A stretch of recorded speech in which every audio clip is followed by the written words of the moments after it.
అందరికీ నమస్కారం friends, welcome back to my channel SS study circle.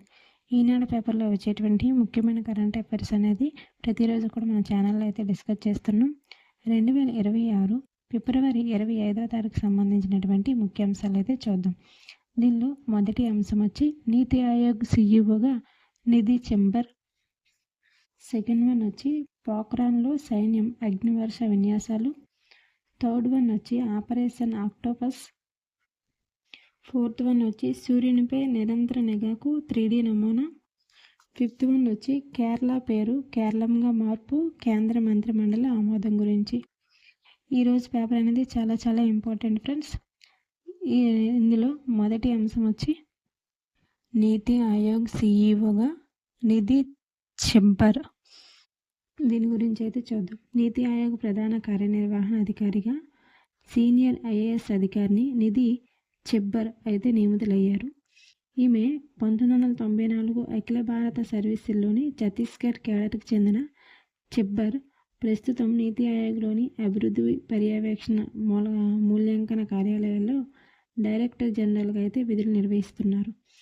ఈమె బీబీఆ సుబ్రహ్మణ్యం పదవీకాలం అనేది ముగియడంతో ఇప్పుడు ప్రజెంట్ ఈమె అతని ప్లేస్లో అయితే నీతి ఆయోగ్ సీఈఓగా నిధి చెబ్బర్ అని ఆమె అయితే నియమించడం అయితే జరిగింది. సో ఇంపార్టెంట్ గుర్తుపెట్టుకోవాలి. దీనికి సంబంధించి డైరెక్ట్ క్వశ్చన్ అడగవచ్చు.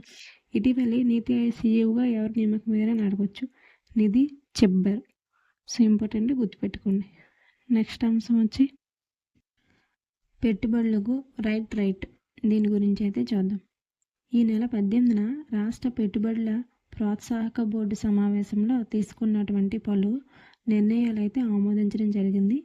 ఏంటంటే రాష్ట్రంలో పరిశ్రమల ఏర్పాటు, పెట్టుబడుల ప్రాతిపదనతో వచ్చినటువంటి సంస్థలకు భూ కేటాయింపులు, రాయితీలకు మంత్రివర్గం అయితే ఆమోదముద్ర అయితే వేసింది. నీరు చెట్టు పనులు చేసినటువంటి వారిపై కేసులు అయితే ఉపసంహరించుకోవాలనేసి, ఉన్నత విద్య, నైపుణ్య అభివృద్ధి, శిక్షణ శాఖల పునర్వ్యవస్థీకరణ అనేవి చేయాలనేసి, దీనిలో ఇంకోటి ఏంటంటే దివ్యాంగులకు ఉచిత బస్సు ప్రయాణం కూడా కల్పించడం జరిగింది. ఆంధ్రప్రదేశ్ మోటార్ వాహనాల పన్నుల బిల్లు 2026ను శాసనసభలో ప్రవేశపెట్టేందుకు ఆమోదం అయితే తెలపడం జరిగింది. ప్రస్తుతం ఉన్న పర్యావరణ అటవీ శాస్త్ర సాంకేతిక శాఖ పేరు పర్యావరణ అటవీ శాఖగా అయితే మార్పు చేశారు. రాంబిల్లో 8,175 కోట్లతో లిథియం అయాన్ సెల్ గిగా ఫ్యాక్టరీని కూడా ఏర్పాటు చేస్తున్నారు. విశాఖలో ఏర్పాటు చేయనున్న 1000 మెగావాట్ల ఏఐ డేటా సెంటర్లకు సంబంధించిన అదానీ ఇన్ఫ్రా ఇండియా లిమిటెడ్ను ఆథరైజ్డ్ నోటిఫైడ్ భాగస్వామిగా అయితే పరిగణించాలనేసి గూగుల్ అనుబంధ సంస్థ Raiden Infotech India private limited చేసినటువంటి విజ్ఞప్తికి అయితే క్యాబినెట్ అయితే ఆమోదం తెలపడం జరిగింది. సో ఇలా పలు రకాల పెట్టుబడులకు అన్నిటికి కూడా మనమైతే రెడీగా అనేసి అయితే చెప్పడం జరిగింది. అంటే రాష్ట్రంలో వచ్చినటువంటి పరిశ్రమల ఏర్పాటు, పెట్టుబడుల ప్రాతిపదికన వచ్చినటువంటి సంస్థలకి భూ కేటాయింపులు, రాయితీలు అన్నీ ఇస్తామనేసి అయితే మంత్రివర్గం అయితే ఆమోద ముద్ర అయితే వేయడం జరిగింది. సో ఇంపార్టెంట్ గుర్తుపెట్టుకోండి. నెక్స్ట్ అంశం వచ్చి భూ కక్షల్లోకి చైనా రహస్య అంతరిక్ష విమానం. దీని గురించి అయితే చూద్దాం. అంతరిక్ష ప్రయోగాల్లో చైనా తాజాగా తమ రహస్య అంతరిక్ష విమానం షెన్లాంగ్ను మరోసారి అయితే భూకక్షల్లోకి అయితే ప్రవేశపెట్టింది. దీన్ని జియుక్వాన్ ఉపగ్రహ ప్రయోగ కేంద్రం నుంచి లాంగ్ మార్చ్ 2 ఎఫ్ రాకెట్ సహాయంతో ఈ నెల 7న దీన్ని అంతరిక్షంలోకి పంపించింది. అయితే చైనా యాత్రల సమాచారాన్ని అయితే రహస్యంగా ఉంచడం జరిగింది. దీనిపైన అయితే అనుమానాలు కూడా వ్యక్తమవుతూ ఉన్నాయి. గతంలో చైనా షెన్లాంగ్ మిషన్లో చేపట్టే సమయంలో విమానం కనిష్టంగా 2 రోజుల నుంచి గరిష్టంగా 8 నెలల వరకు కక్షల్లో ఉన్నట్లయితే వారైతే గుర్తించడం జరిగింది.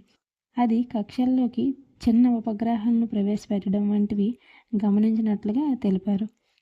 చైనా 2020 నుంచి ఈ తరహాలోనైతే ప్రయోగాలు అయితే చేపడుతూ ఉంది. వీటిపైన అనుమానాలు కూడా వ్యక్తమవుతూ వచ్చాయి.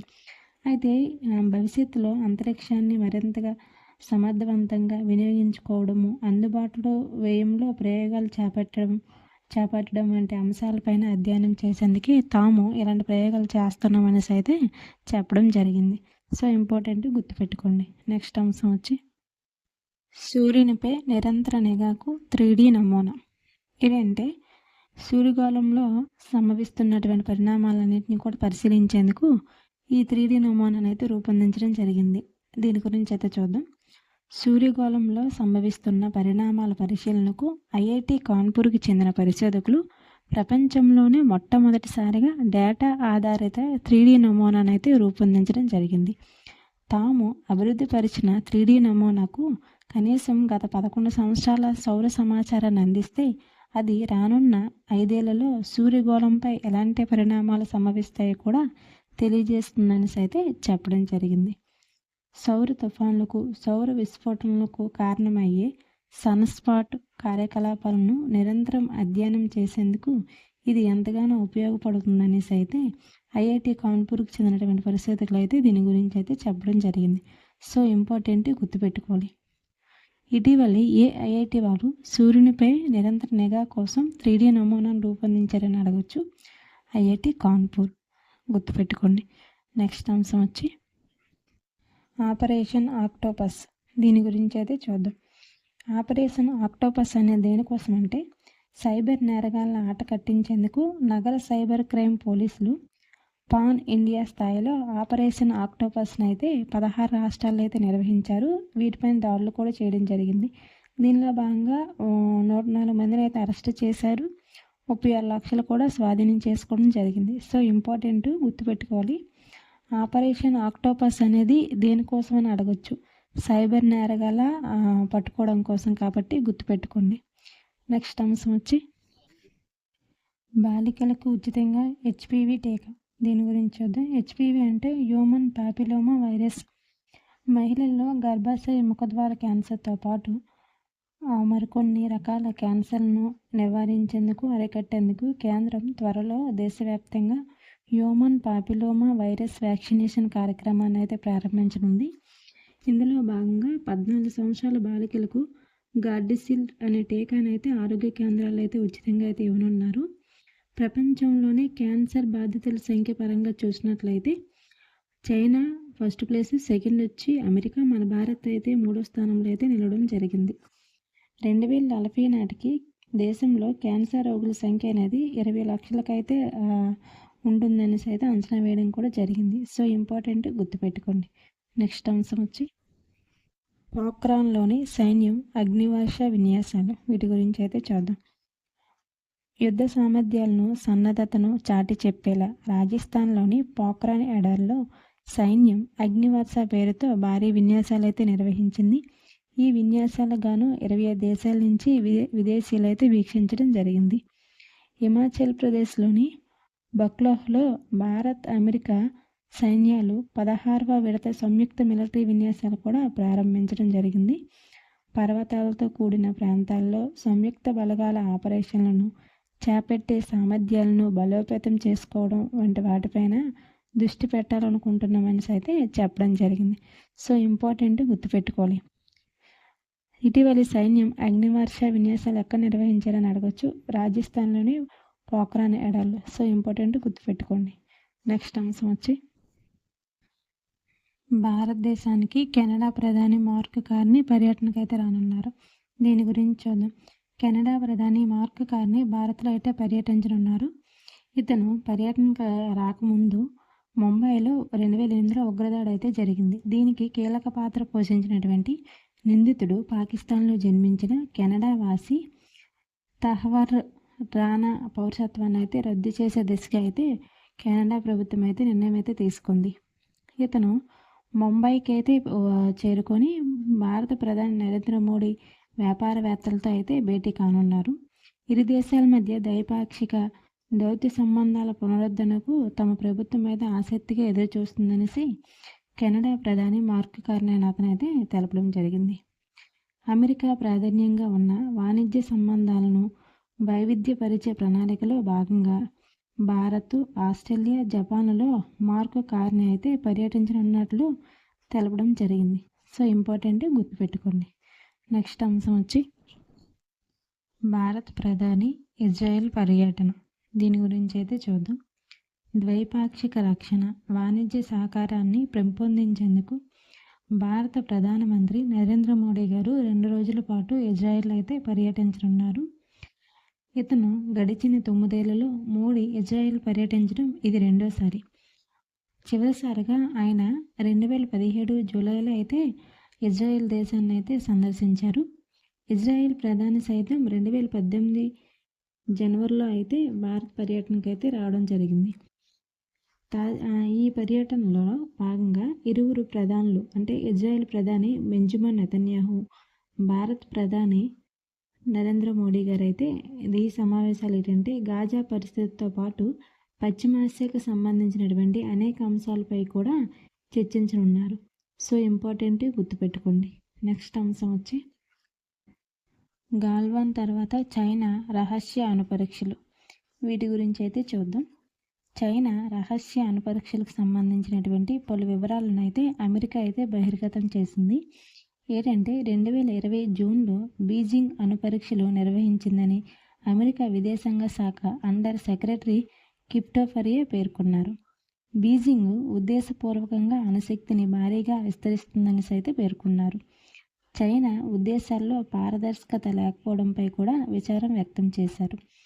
2020 జూన్ 22న చైనాలోని లాప్నోర్ భూగర్భ కేంద్రంలో 2.75 తీవ్రతతో ప్రకంపనలైతే వెలువడ్డాయని కూడా తెలిపారు. కజకిస్తాన్లోని ఇంటర్నేషనల్ మానిటరింగ్ సెంటర్ ఈ ప్రకంపనలను అయితే గుర్తించిందని కూడా చెప్పడం జరిగింది. అమెరికా మాదిరిగా అణు పరీక్ష కేంద్రాల పర్యవేక్షణకు బీజింగ్ అయితే అనుమతించదనేసి, దీంతో అణు పరీక్షలు ధృవీకరణ అయితే కష్టమవుతుందని కూడా చెప్పడం జరిగింది. ఈ అంశాలపై దౌత్య మార్గాలను అనుసరించేందుకు సిద్ధంగా ఉన్నట్లు కూడా తెలిపారు. గాల్వాన్ ఘర్షణలు అనంతరం బీజింగ్ ఈ పరీక్షలను అయితే ప్రారంభించడం కూడా గమనార్హంగా అయితే మారిందని అయితే చెప్పడం జరిగింది. సో ఇంపార్టెంట్ గుర్తుపెట్టుకోండి. నెక్స్ట్ అంశం వచ్చి లోక్ భవన్లోని అరుణాచల్ ప్రదేశ్ మిజోరం ఆవిర్భావ వేడుకలు. వీటి గురించి అయితే చూద్దాం.